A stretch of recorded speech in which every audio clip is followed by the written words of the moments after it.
The following presentation is brought to you by kmmedia.pro. Please visit kmmedia.pro for more information. Now stay right where you are as we present. Welcome to Positive Talk Radio, evolving ideas, one conversation at a time. Great guests, dynamic stories and interviews, plus new thoughts on a wide range of topics and concepts. I hope that you'll hang with me, Kevin McDonald, my friends, and of course, you. As together we work to understand why we are all here and what we can do to make our world a better place for all of us. To be happy, be kind, and live in peace together. Yep, that's Positive Talk Radio.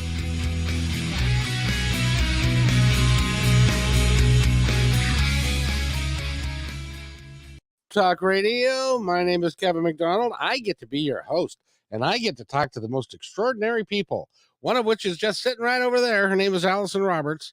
Hey.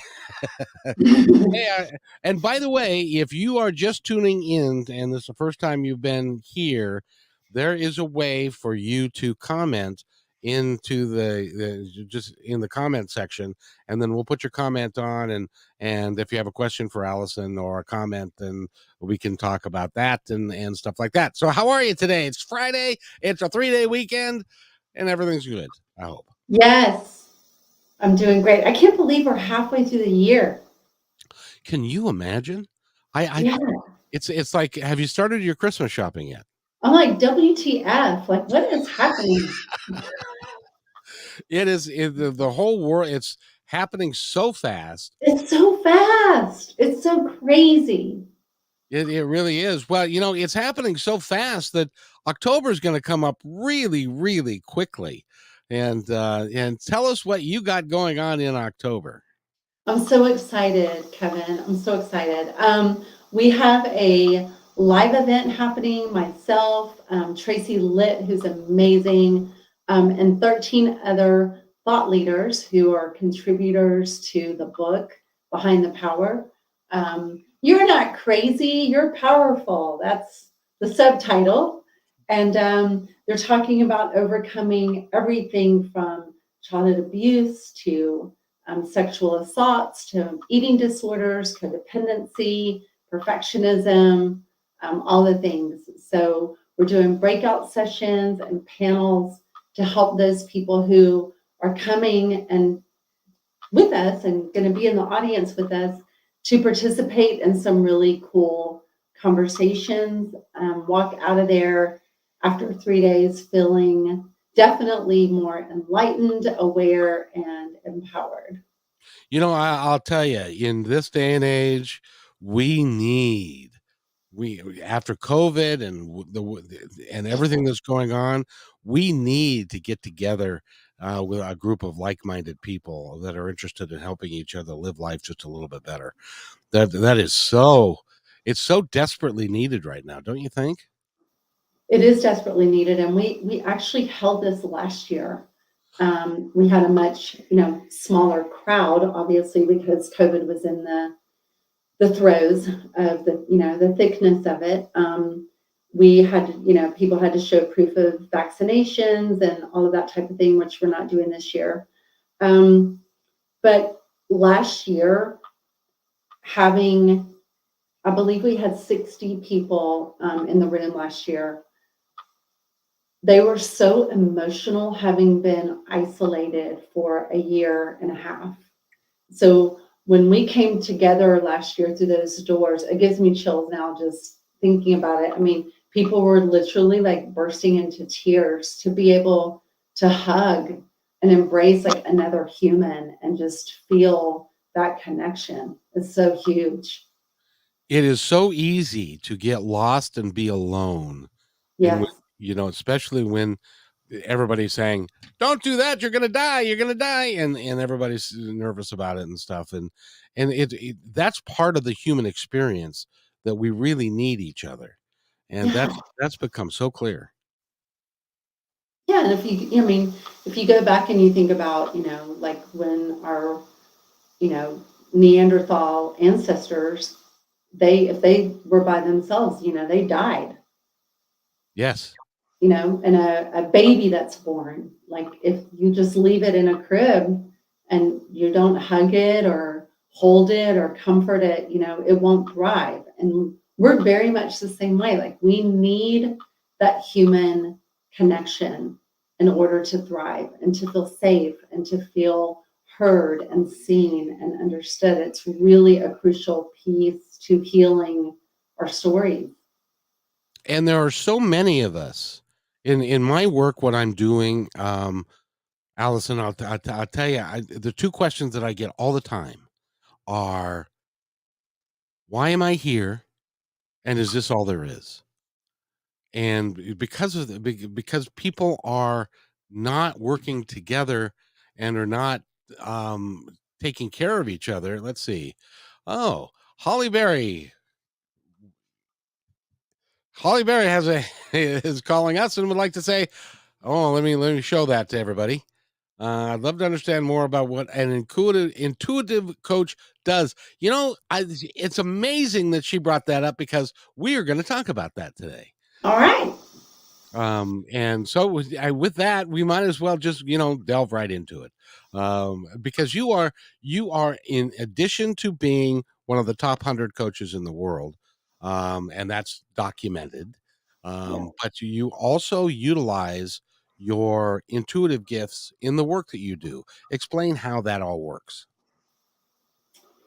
Yeah, so I think it's a really important component because so many people do feel alone, and isolated and misunderstood and all those things. And I incorporate spirituality into the work, Kevin, because we do have an invisible team of our angels, our guides, and our masters on, in a we call it the other side. There's really no other side. We're all here together, but for our brain to understand on the other side of this imaginary veil, who are working on our behalf 24/7. And so for a long time, I only did spiritual work and I didn't include the science part of it. I think that I felt a little bit of shame for stepping away from it because I was so entrenched in the world of battered women, and abused children. So when I stepped away from it, I think that I took with me some shame and guilt for what I felt like at the time was abandoning them. But I just couldn't take it anymore. You know, just watching women not get on board with the program, and then we find out later that they went back and they're murdered. It happened so often that I would start to expect that every woman who came to the shelter was just going to end up dead, and that's just not a way to live. It's not a No. very positive way to walk around the planet. So when I stepped away from all of that, I didn't really want to dive at all into cognition or how the brain works or anything with any of my clients. And I only focused on the spiritual aspect of it, using my intuition to, be able to say to them, because I use my intuition very differently than most people. So most people, when they talk about intuition, they're predicting the future. That's not how I can predict the future, but I prefer to use my intuitive abilities to be like, hey, Kevin, I'm kind of sensing that maybe your trauma happened with your dad when you were between like the ages of 5 and 7. And it feels like, you still have, you're still holding a grudge over that. And people just be like, whoa, whoa, whoa, whoa, whoa, whoa, whoa. How do you know that? Like, what, how did you pick that up? And I'm like, I have the intuitive gift. One of them is called claircognizance. And that's just when I know something and I don't know how I know it. I just know it. And so, um, you know, it's, it's really helpful too, because to answer Holly's question, you want to understand more about it. The reason that is so crucial is because a lot of people have shut the door to their childhood and they shut it down and they don't understand, they don't want to grasp, they don't want to accept that their childhood is the reason for things not working out the way that they want them to work out now. Because our conscious adult, like we're very confident and we know the drill, but we have all of this trauma from all of our littles. I call them littles. Some people call it inner children. I call them littles inside of us. And they're running the show. They're pulling us around from one scene of our life to the next by our nostrils. And they're like, you're going to feel this way about this thing, and you're going to say this ugly thing, and you're going to lose all of your motivation. You are going to eat the pint of ice cream. You are going to drink 2 bottles of wine. It's just this hurt little kid. And so I use my intuition to help people understand why they are so devastated. We like to forget because it's so hard to remember. Yeah. What I mean it by that is it's painful to Yes. remember. And so we don't want You to. know what's more painful? Living your life every single day and not getting the results that you want. That to me is way worse than going back for an hour or a day, because people think it has to be years and years and years. And with some things, it might have to be. But the thing about it is that within a matter of just a day or two, when you go back and you look at some piece of your childhood, if you're doing it in the capacity of you're safe now and someone is working with you, be it a therapist or a coach or whoever, to remind you that you're safe now, your life changes and you don't want to stop doing the work.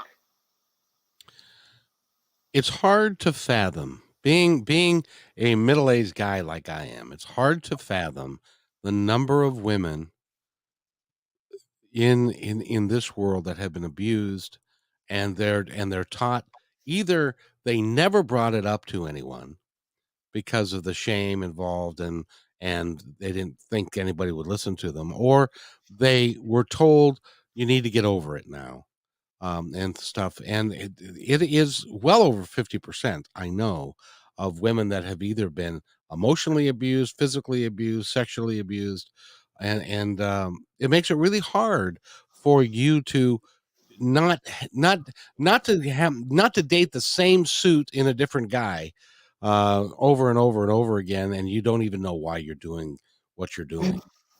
And it's like in on your website it says, "How did I end up here again?" and, and that is so true. That we all have.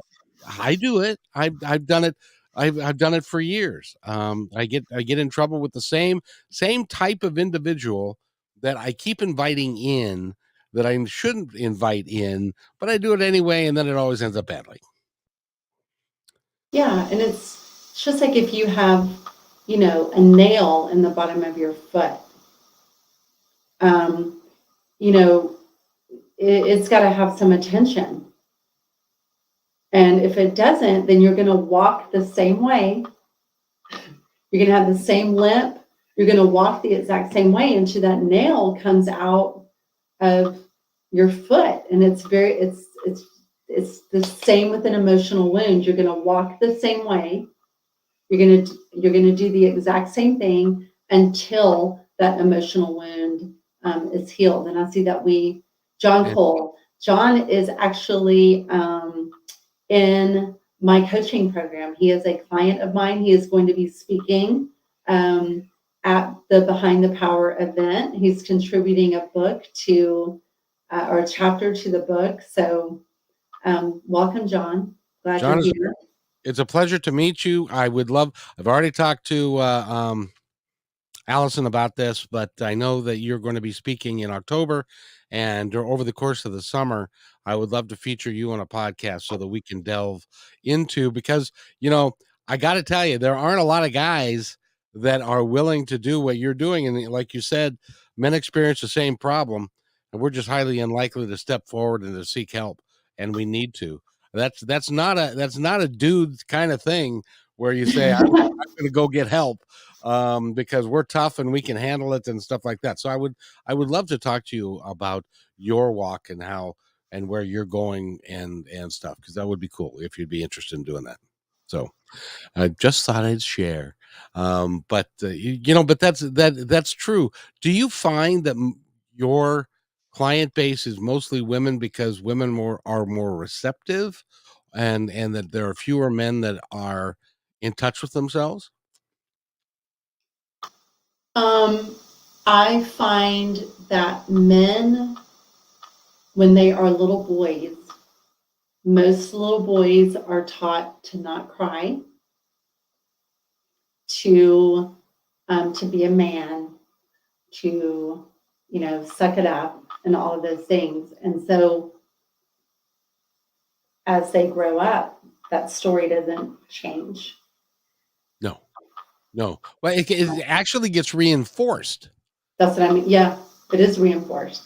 And so, you know, um, I mean, I used to walk into before COVID, and hopefully, it'll come back.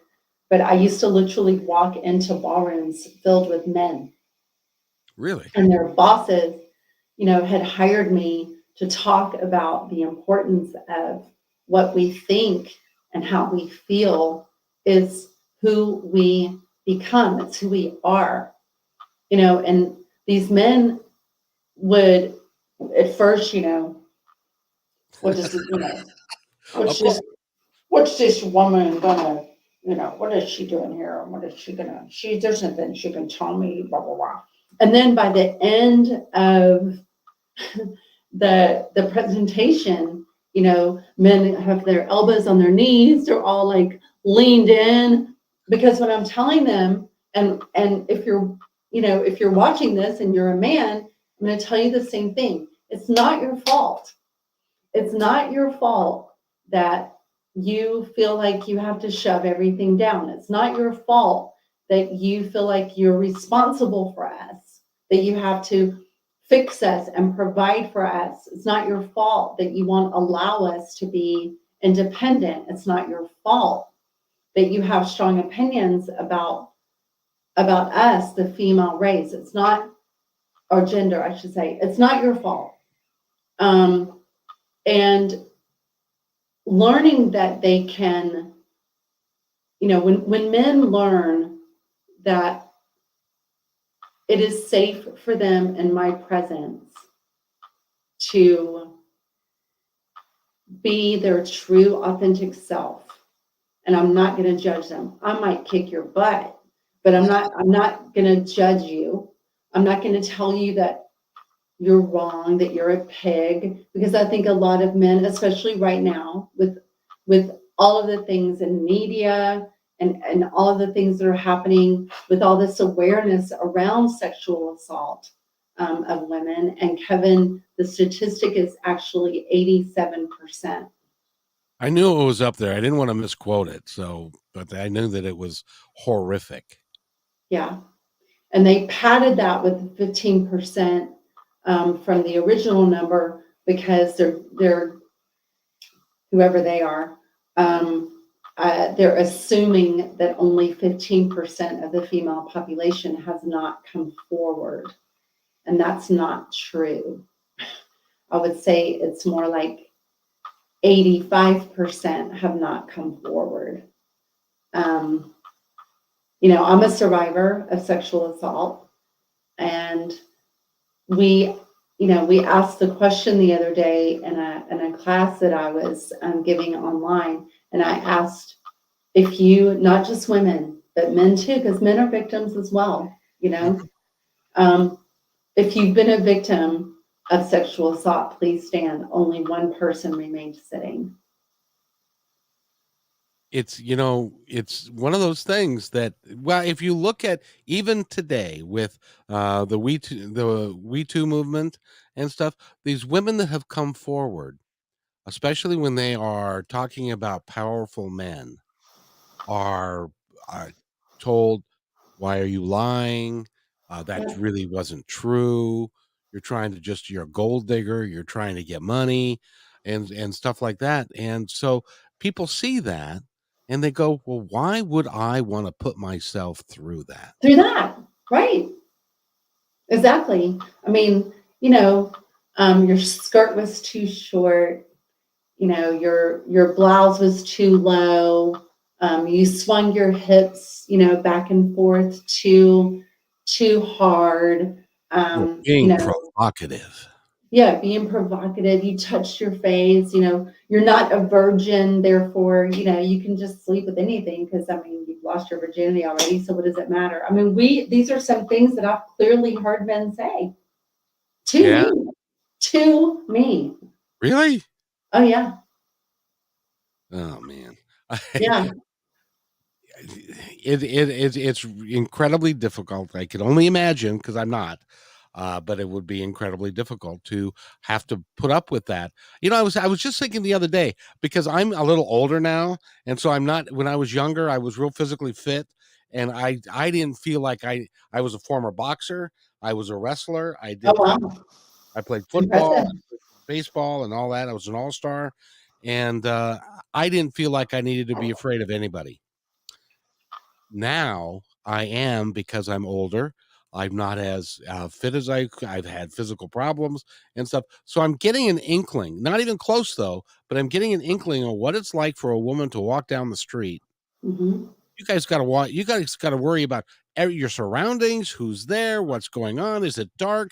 Is there lighting there? It's amazing the difficulty with which you guys negotiate every day. Just getting from your office where you work to your car. You have to negotiate that. It's amazing to me, and it's so sad. I would like to, if I could snap my fingers, I'd love to change it in a heartbeat. But that's why your work is so important because you're helping people get through Yeah, it. it is. It is. I mean, it's one of my, it's one of my driving motivations, honestly, because I think that the there is a there's an how do I want to say this? There's a real concern right now with the male female relationship in general. I think there's a real concern, because you have the women who are people pleasers and no self esteem and no self worth, who will do anything to be in the presence of a man. Then you have the man who seeks out that kind of a woman to control her and, be the boss of her. And then you have these like really amazing men who get it and who would never hurt a woman in a million gazillion years. And that man, I feel like those men feel, I don't know, possibly inferior or something for being, uh, more compassionate toward us, more loving, more kind. Like for some, I think that there's like a misconception that takes away from your masculinity or your power or whatever. And so that's why I feel that those men are really difficult for women to find. That's true, but I'll tell you this from um, from my son's perspective, and also when I was younger, my perspective, and that is because young women are looking for that unattainable dude, that guy that doesn't show his emotions well, that does what he want, and they're for whatever reason, sometimes they're attracted to that. And so the nice guy gets put into the friend category Yeah.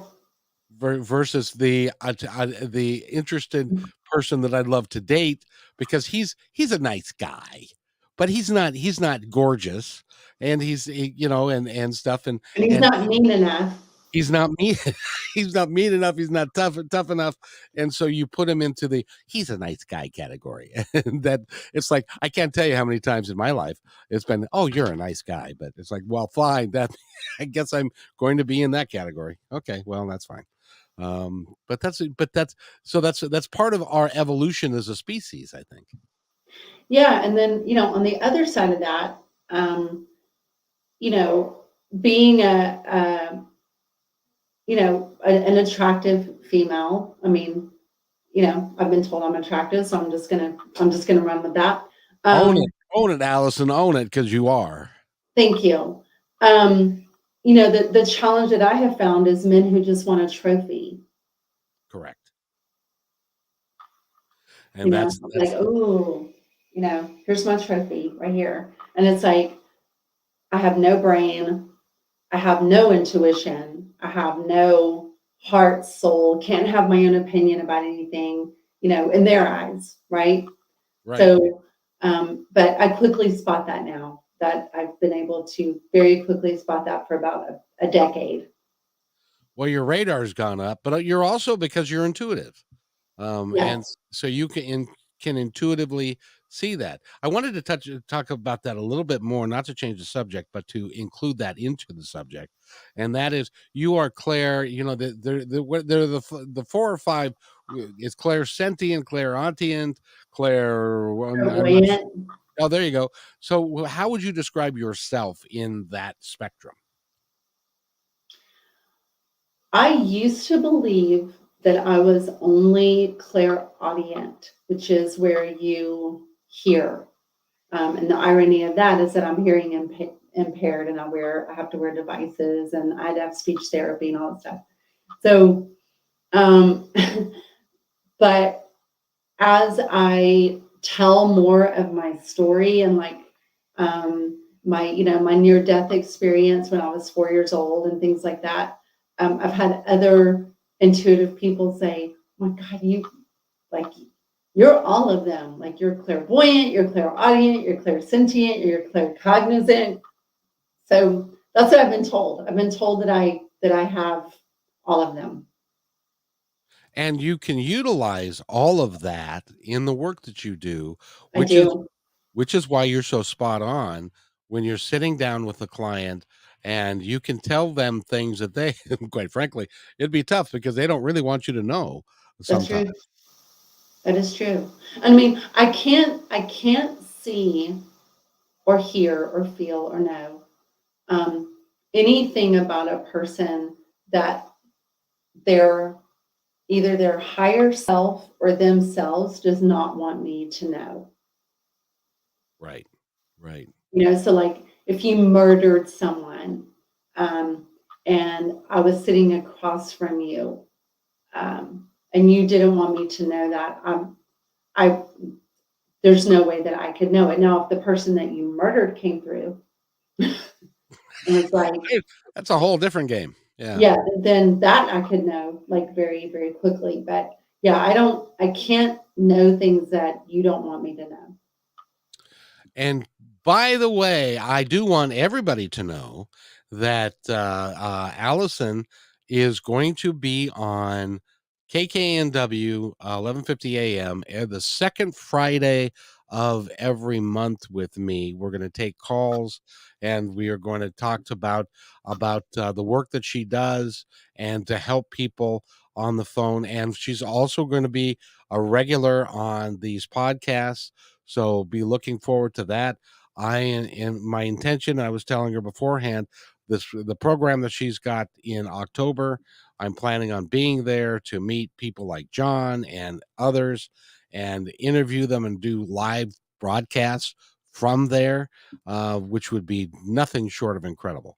And so I want to thank you for us working together, and Yes, I think you're incredible. I really do. you are too. I'm so excited. And I do want to share this a little bit with the audience because I think it's really important. So I used to do intuitive readings, and that was my primary um, job. Was I would just, I mean, and Kevin, we're talking about like back to back to back to back to back to back to back to back to back. I mean, it's and I was also in California Psychics for a while and voted like the number one psychic on there for a long time. So I'm saying this to say that I have some clients that when I switched over into more coaching and combining the two, they, I think some of them were mad, and others of them just couldn't understand why being such a gifted intuitive that I decided to go lean more into the coaching aspect of it and teach people how the brain works. And here's the reason why.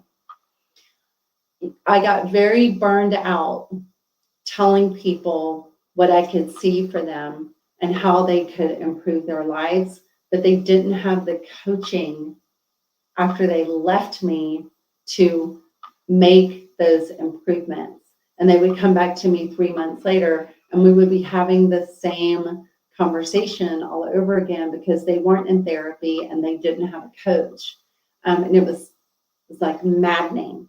So it really was like, I'm like more maddening because I like seeing their potential and everything that they could be, and then having them not take the steps to become that person. I couldn't put myself in that scenario anymore. So I'm saying all this to say that I am going to be doing intuitive readings with, from the show with Kevin on his radio show and here on the podcast to help people that need some intuitive guidance about something.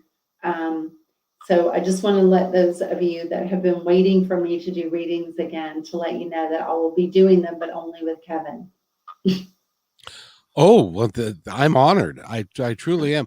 And let me tell you, and I'll tell you why. It is when you have somebody who is truly intuitive and can point out things that you may not on a conscious level even be aware of them on a day-to-day basis, but they're there, and you can dig deep into that, and not only then bring those up, but be able to offer assistance on how to correct those things. Because you can go to a psychic and say, "You were abused as a child, weren't you?" Yes. Well, okay, well, that's you need to get over that. Or, but when you're a coach, when you're a coach and you can find out, you can dig, because I'm sure that this happens to you all the time, where people come to you and say, this is going on, and I have no idea why. You Yes, can dig deep into what is going on with them as an individual, bring it out, and then help coach them through it. So you yes, become a real complete package as somebody to work with. yes.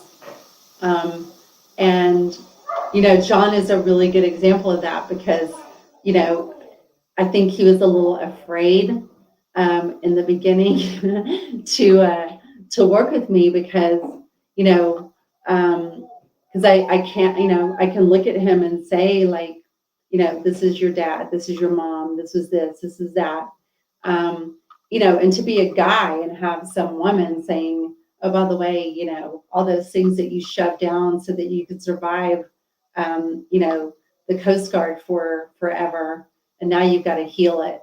So yeah, we have a question. Oh, thank you, Kevin, or thank you, Dr. Marnie, I should say.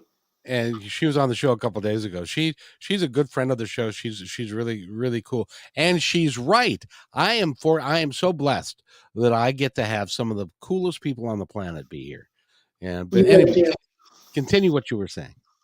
Yeah, and so it helps because when I share my into like even with you, like our very last time together, we were live and you were like, Allison, why can I not find the right host for my radio show? And I said, because you think that you have to have a host to be to have an amazing radio show, and just, you don't, you're just do it yourself. You're amazing. And then, I felt like I our was in video guy was like, whoa. So I felt like I was in my underwear on KKNW in front of Seattle, because it was like, oh yeah, well, and it's not that I haven't been told that before, because I have. But when you did that, and it wasn't even like, there wasn't even a beat, there wasn't a question. It was like, no, this is why, and it's like, oh, I've been told that before. So then I had to believe, and so I'm not going to be doing what I used to do. And the other thing that I'm learning is I have to value the contributions that I make to the world and to this program, and Amen.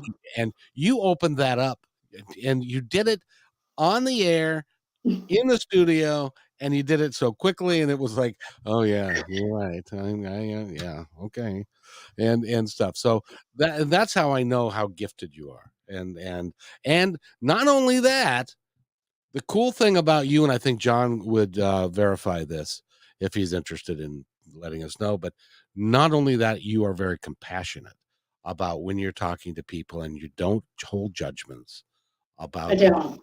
people, and you have heard, I'm sure, many more really interesting, horrific things than I would care to say, but you're very compassionate. And Well, it's, yeah, go ahead. the deal is that I was very harshly judged growing up. Yeah. um, Not only from, peers and things like that, but from family members as well. And I know what that feeling feels like. It's sickening, it's nauseating, and it's so triggering to be judged. And there's, I mean, a long time ago, and I'm serious when I say this is a long, long, long time ago. I actually was asked to do a reading for a gentleman who had killed his brother when he was 12.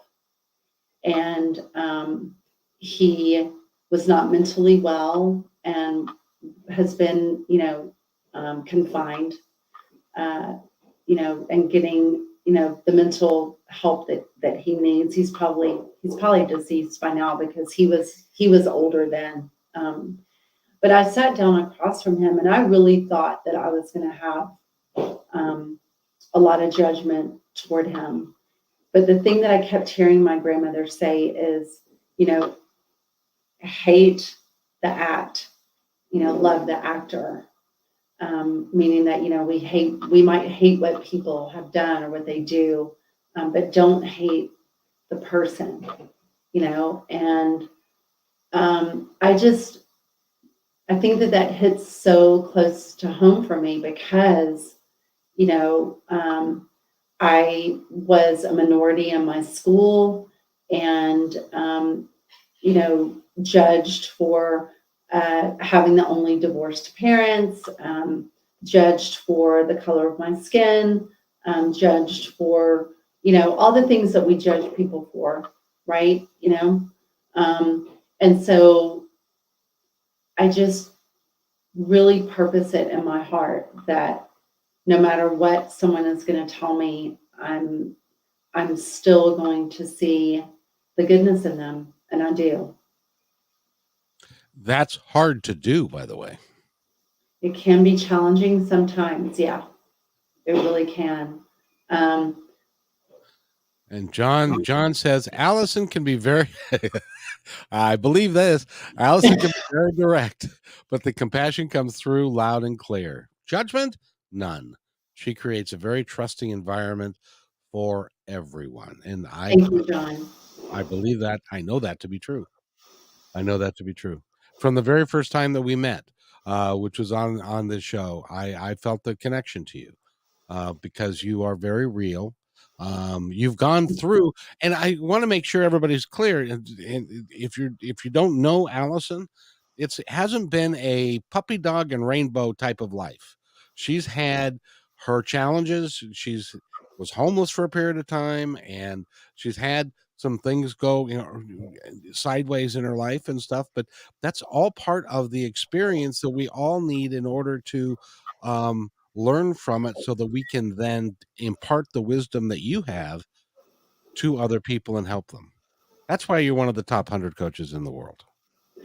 Yeah, I mean, it's, you know, I think the thing that saved my life, honestly, um, is, so when I was 4 years old, I was hit in the head with a baseball bat, which it was an accident. It was a total accident. But I look at my grandson just turned 4 this week, and to see his little bitty body, I can't imagine what my parents and my grandmother must have gone through to see my head split wide open and to have me like covered in blood. But they threw me in the back of our station wagon, and we were going to the hospital, and it was not, a short ride by any stretch of the imagination. And I just remember, being so confused because I knew that I was in my grandmother's lap, and she was praying over me, but yet I was sitting in the front seat between my parents. And then a few minutes later, I was back in my body and the pain was excruciating. So then I was sitting in the back of the station wagon looking out the window. And I did that. I left and came back into my body enough times that the last time that I did it, I thought, God, because even at 4 years old, my home life was hell.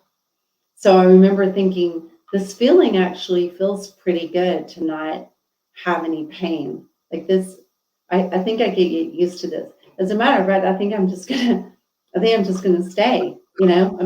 just gonna stay out of my body. I think that'd be a really good idea. And that is when in the back seat, with my feet on this man's lap, with his beautiful brown skin and these green eyes that were just penetrating. I knew it was Jesus. I did not have any doubt in my mind, even though that man in the back seat of the car looked absolutely nothing like the blonde hair, blue eyed Jesus that we had in Sunday school. But I knew that this man next to me was Jesus. And we communicated telepathically, and with him telling me, that he loves me and that, I'm going to be okay. And when things have gotten really, really horrible, and I just thought, I've been out of my body before, and I know that peaceful feeling, and that might not be too bad. I just remember, not that I've never been suicidal, but we all have those moments where it's just like, do I really want to take this anymore? I don't know. I've just always remembered his presence with me, and that is what I try to impart, with other people. Is I'm obviously not Jesus. I'm not even close, but I try to convey to the people that I'm working with that same feeling that he gave me that day, which is that I see you, I hear you, I understand you, and you're needed in the world still. So just take a breath and breathe. That's an incredible story, by the way. Yeah. I ended up having got a big scar here. I ended up having over 100 stitches. And Yeah. In a 4-year-old body, 100 stitches is a lot of stitches. It's a lot. Wow. And Dr. Marnie does say all of our challenges can actually be a blessing in our life's journey. And I honestly, truly believe that if you can find someone who can help you understand the blessing behind the trauma. And Yeah. but you could not, I submit to you, and you tell me if I'm wrong, I don't think that you could be doing the work that you're doing had you not had the trauma in your life that you've had. Oh, 10,000%. Yeah, absolutely. Well, and the trauma in my life is actually what motivated me to do this work because, I was homeless and pregnant, living in, a 1978 Volkswagen. If you ever tried to get in the back seat of one of those, 5 months pregnant, it's not exactly the easiest thing to do. But I was living in that, reading the works of Napoleon Hill, who teaches like just think it, visualize it, and you will become that thing. And I was just like, wow. And then it worked in my life. It worked in a very short period of time. And I was just like, wow, whoa, like this is everybody needs to know how powerful we are. And you're right. I mean, behind our biggest pain is our greatest power and vice versa. I mean, that's just the way it works. And you know what? At the end of that story, that you were in. It was cold. You were in the Volkswagen. You were homeless, and then an angel came in the form of a man, a professor, I believe it was, Mhm. that invited you into his home, and you stayed with them. I believe through the pregnancy. And No, I no, only stayed with them for 3 days. oh, okay. Yeah, I was gonna freeze to death. It's the coldest winter on record still, in Georgia, 1984. You can look it up if you're watching a radio show. Um, and I mean, I was probably going to die, and I had already had that conversation with God. I mean, I was screaming and crying, just saying like, I don't understand why any of this is happening, and I'm going to freeze to death. And then, okay, I mean, I guess this is the way I'm going to die, right? I'm going to be found in this car frozen to death with a child inside of me. Um, but they took me into their home, and he connected me. He and his wife connected me with Catholic Social Services, and then a family took me in, and I lived with them until I delivered my son. So he was the catalyst, but it was all by in my opinion, it was all divinely inspired because you had a tremendous amount of work to do in your life, and the work that you're doing now is the work that you should be doing for the planet and for the people on this planet, and that's why I want to support you in every way I can. Thank you, thank you. Yeah, I'm 57. Um, I've already made an agreement with God that I'll do this for 30 more years, God willing. And then at the age of 87, I'm going to retire. And I was making a joke the other day with you because you said that you have a 4-year-old grandson. I believe it's a grandson. Mhm. And I said, I stopped dating because I didn't want to date anybody's grandmother because I figured it would be too much trouble. I got to tell you, you don't look like any of the grandmothers I had in my mind at the time. So you are gorgeous. You've got a Oh, thank you. tremendous amount of energy within you and positivity within you, and it makes working with you and having a conversation with you so much fun. Thank you. Yeah. Yeah. I have very good genes. My mom, even though she's not well, she is beautiful. And my biological father, he passed away in last April from COVID, and you would never guess that he was a day over 70, but he was 90. So Oh I guess wow. I just come by it naturally. Well, and I truly believe, honestly, that the energy and the vibration that you emanate also has a positive effect on how your body looks and how you look because you don't look stressed. Have you ever seen people that have had a hard life and they just look like they've been Oh stressed yeah. and they look Oh like yeah. my best friend from high school who passed away last year, he looked 15 years older than me. We're the same age, and he looked like, and he of course passed away suddenly, but he looked because he had a hard life, but he didn't recognize the power that we have within us. Oh my gosh. Kevin, I don't think that most people do. And it's my life's mission, honestly, for people to understand that, you know, when we're born, our parents tell us who, how, what, when, where, why. And we grow up, and, some of it's very well intentioned, right?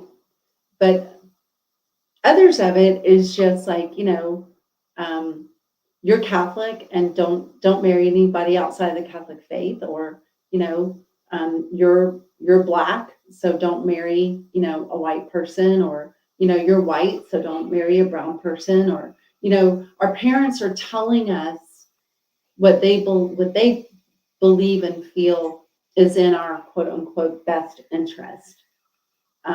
Even the abusers, I feel like they're, in between the abuse, they're telling us, what's in our best interest. And then we drink that poison.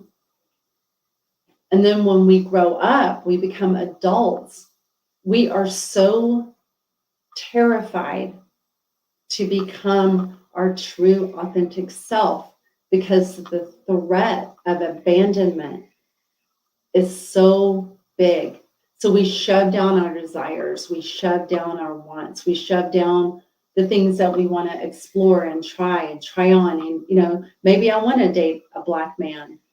Maybe I want to go live in India for a year. Maybe I want to, give birth to 10 children. But my parents said, XYZ. And my parents are still saying, XYZ. And so I better walk this line and I better not step out of it because I'll be disinherited, or I'll be alone on Christmas, or, my aunt and uncle will never talk to me again, this and that and everything else. And so we live conditioned to people please our family so that we are not abandoned, and people please our friends, peer pressure, so that we're not abandoned.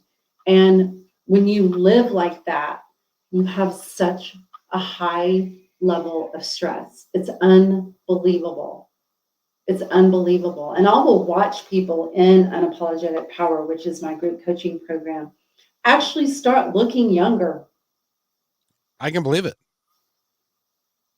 They show up and I'm like, what have you done? Like, did you color? And they're like, hire you, you know?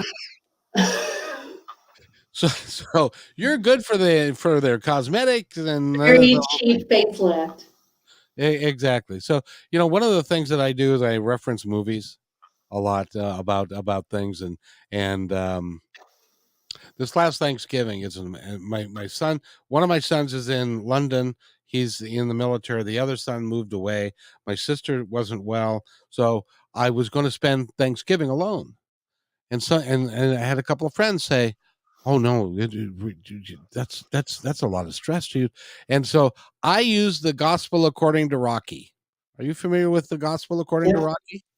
Which is um, he picks Adrian up to go on a date, and it was happened to be Thanksgiving, and Polly wanted her to go on the date, so he threw the turkey out into the backyard, and so they're walking down the street, and Adrian says, "But Rocky, it's Thanksgiving," and Rocky says, "Well, to you it's Thanksgiving, to me it's Thursday," and so for me, it was like Thursday. It's not a big deal. I'm happy. I'm fortunate. I have one of the most, because I get to talk to people like you. I have one of the most magical lives you can have, and it's really is phenomenal. Even though I need people like you to tell me things like what you said on the radio show a couple of weeks ago, because you can't look at yourself. Everybody needs a coach. Everybody needs some help and somebody who genuinely cares. And Yeah, I you mean, I have coaches. I have two coaches, yeah. and a therapist that is on the speed dial for me, as needed, because we have blind spots. Everybody has blind spots. And what does that mean, Allison? Well, you're in the car and you're trying to get over and you end up having an accident because you didn't see the person in their blind spot. You're trying to move forward in your life and you keep winding up in the same scenario again. It's because you can't see your blind spots. And so I'm the little beeper on the mirror, like, hello, there's something there. I need to get me one of them because I I don't have one of them yet, but no, I have a good friend of mine. He is a financial planner. He makes $250,000 a year. He's got a fabulous practice. He has a financial coach. Yes. And I asked him, why do you have a financial coach? You're wildly successful. And he said, because I can't see everything. I need somebody else's opinion on how to do stuff. And so it's like we all do. And that's part of our human nature. And it's like I'm willing to bet. I don't know this. I've never sat in your office when you're having a conversation with a client, but I'm willing to bet that there are many, many times when it becomes an emotional experience because they have not felt cared about and loved by other people. And so when you break down that barrier, there's emotion that comes with it. Am I right? Yes. And a lot of times clients will sit across from me or, on Zoom with me. And they'll start crying and they don't even know why. And I'm like, they're like, I wasn't expecting to cry, let me grab some tissue or whatever. Why am I crying? And I'm like, because you feel safe. You feel safe and you feel seen, and it's making you emotional because you've either never experienced this or it's been a really, really, really long time. Well, you mentioned the fact that you had I don't know if it was a near-death experience, but you had several out-of-body experiences. And in the study and the work that I've done with near-death experiences, when people leave their body and they're no longer in pain, a lot of times they get to go to the other side, they get to talk to Jesus, or they get to talk to their guides or family members or whatever. They don't want to come back. This is a hard place. In our bodies, this is just a hard place every day, and we need support. That's why I'm so glad you're doing this the program in the fall. And tell us about that again for those that are not aware of it. So the program in the fall, first of all, it's only hard if you believe it is. Just got to throw that out there. So the program in the fall is called Behind the Power. I don't know, Kevin, if you can put the domain in the comments, but if you can, it's behindthepowerevent.com. And you can go to behindthepowerevent.com and see all of our speakers, learn how to come. We do have a virtual option for seats, but I am going to tell all of you that the magic happens in the room. It really does. I'm also going to say to all of you that you do have the money, you do have the time, and you need to say yes to yourself more often and stop telling yourself no every time something comes up that you want to do. Because here's the thing. I did an inner child workshop a month or so ago, and we all came back from the workshop. And so I did a 6-week follow-up, and I had 4 people in the follow-up tell me, Allyson, I can't be at our follow-up sessions because you're having them during the day and I work. And I'm like, if you go to your boss and you say, hey, I just did this amazing workshop to improve myself and my productivity, and we're having 6 weeks where I need to be on my computer at my desk here at the office in person, but on Zoom, following up so that I can offer more to this environment and to you, they're not going to say no. and the people are like, hold on, say that again. And they're furiously writing down every single word that I said. And then they all four went to their bosses, and all four bosses were like, of course you can take the hour. So guys, if you're watching this and you're like, Allyson, you're having it on a Wednesday, Thursday, and Friday, and I have to work and I can't get the time off, I'm just going to say to you, that's not true necessarily. And that if you go to your supervisor or your boss, manager, whatever, and say to them, I really want to go and do this thing because I know that it's going to help me become a better version of myself, and therefore you will also benefit. They're not necessarily just going to say no. So I just want to say that. Any employer that says no is not an employer to work for, because I totally and completely agree 10,000%. every employer should be excited about their person that's working for them trying to better themselves, Yes, absolutely. Yeah. because they become a much better employee. And that's why they let them go, is because they become a better version of themselves. And And last year, this woman's boss paid for her to come. see, and that can happen. So It's like, I'm going to give you your Christmas bonus now so that you can go on this trip. And she was like, awesome. So guys, you only put the limits on yourself. That's it. now, isn't it true that if you got 5 months out before the event, if you were to say, okay, I don't have the money today, but I'm going to manifest it because I really want to go, I'm going to bet you dollars to donuts that it will show up.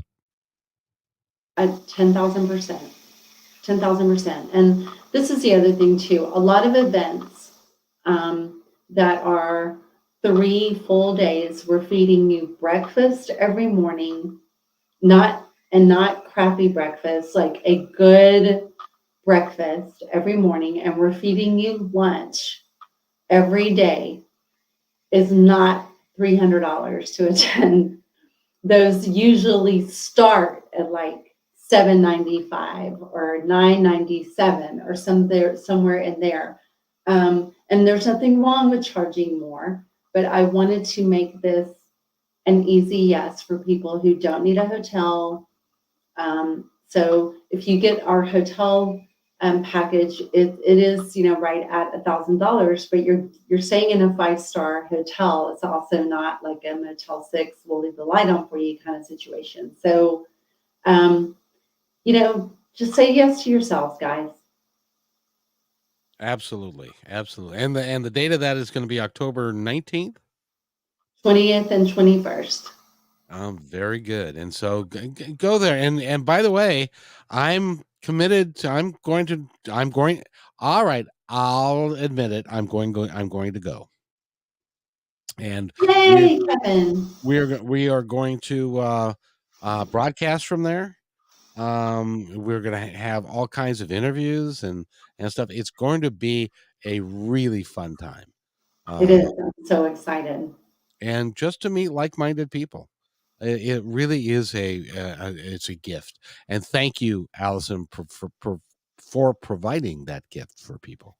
Yeah, of course. You're welcome. The theme that ran through our testimonials last year was how much love there was in the room.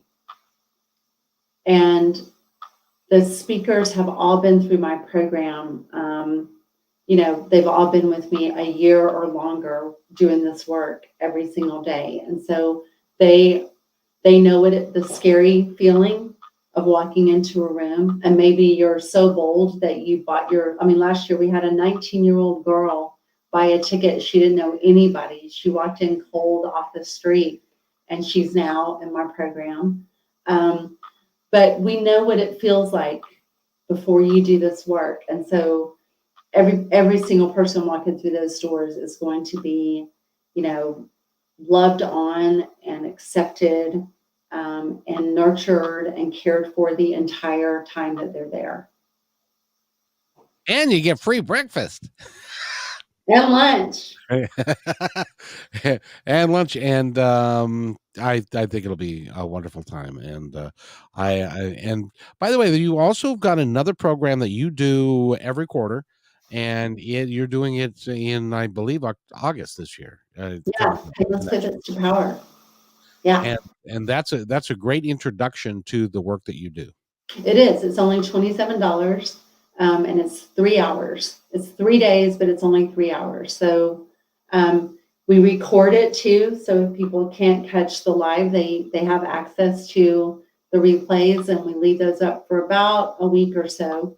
But yeah, painless pivots is all of my people not my people, but all of the clients that are in unapologetic power, they still come to painless pivots to power every single time that I put it on, because they are like, we're not missing painless pivots. I mean, it really is. It's rich. There's a lot to that program. It's very good.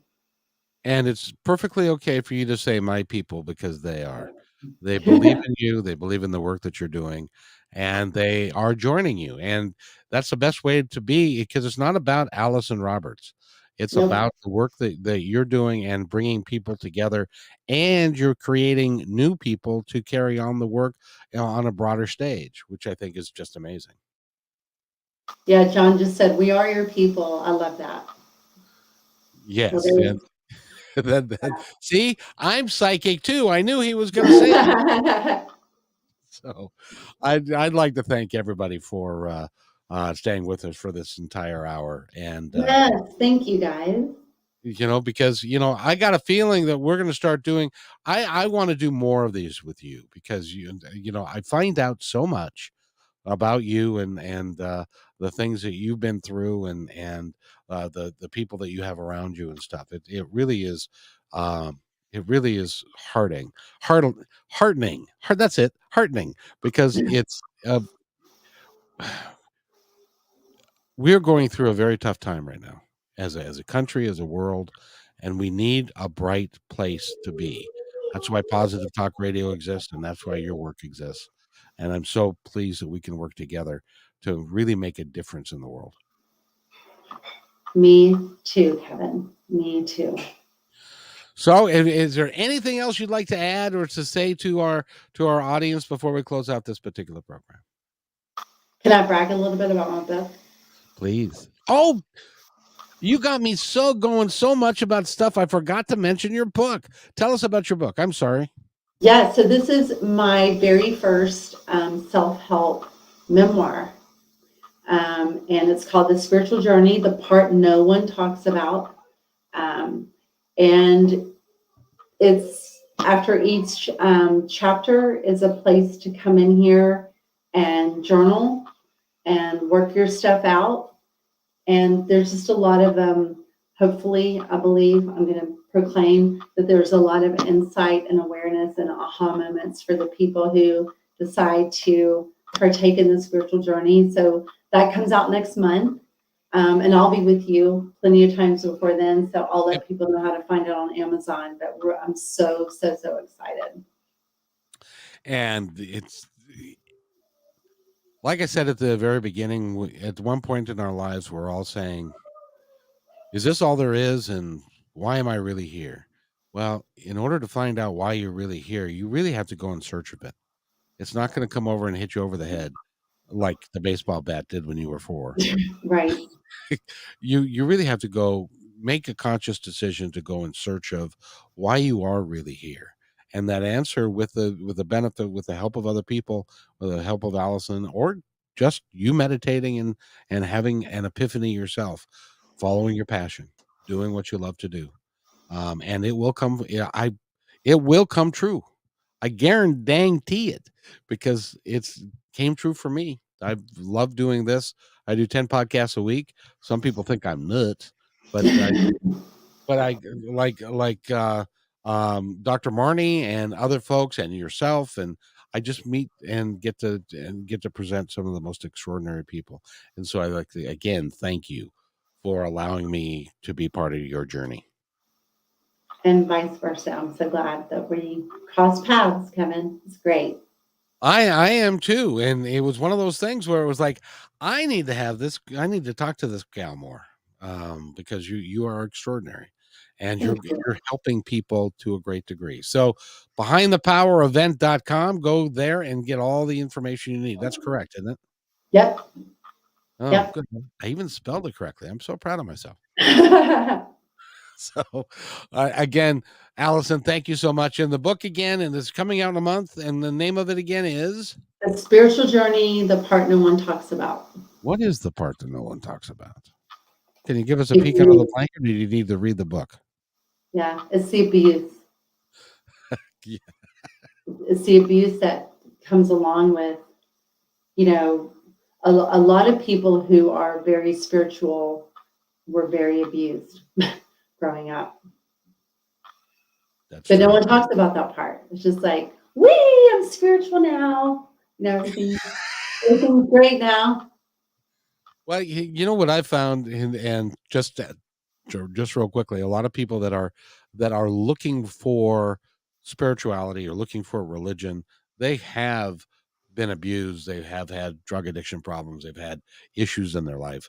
I tend to believe that spirituality, the way that you're talking about it and the way that I believe, is different than a religious structure, because you've been in that Southern Baptist world, and it's a different thing. Yeah. Yes. Yeah. So thank you, Allyson. And by the way, go to AllysonRoberts.com, find out all the information you need to about her. And again, she's going to be on my show a lot because she is going to be helpful. I only bring people that can help the audience to figure out a way to live life a little bit better. And she is very gifted at doing that. So again, I'd like to thank everybody for listening. Some there have been people that have been listening for this entire time, Allyson. So that's a thanks, guys. testament to people who love you, care, and are your followers. So they yell people. That's cool. So thanks you again, and we'll be talking to you very soon, everybody. Stay right where you are. Have a great weekend. Be safe. Stay right where you are, Allyson. I'll be right back. Thanks for enjoying this episode all the way to the end. Please give us a like and subscribe to this channel. This has been a production of kmmedia.pro. Please visit our website, oddly enough, named kmmedia.pro, for more details about us and our mission, which is to provide great positive programming designed to inspire us all. I'm Kevin McDonald, and I'm proud of these shows, and I truly hope that you'll like them and share them with friends and family. So on behalf of our entire team, remember, be kind to each other, because each other's all we've got. We'll see you next time.